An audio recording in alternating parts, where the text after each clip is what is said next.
Қаржылық мониторинг агенттігі прокуратураның үйлестіруімен Атырау облысында ауқымды жедел тергеу іс-шараларын жүргізуде. Атап айтқанда, бірыңғай жинақтаушы зейнетақы қорынан қаражатты заңсыз шешіп алуға жәрдем көрсеткен 5 қылмыстық топтың іс-әрекеті әшкереленді.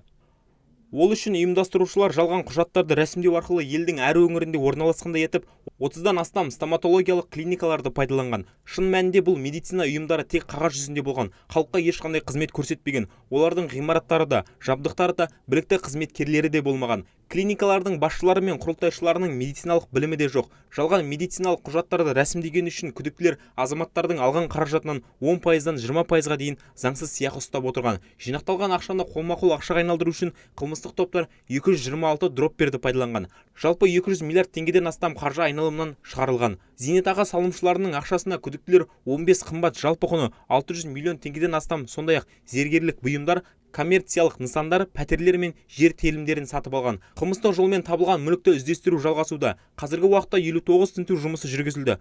10 адамға қатысты бұлтартпау шарасы қолданылады.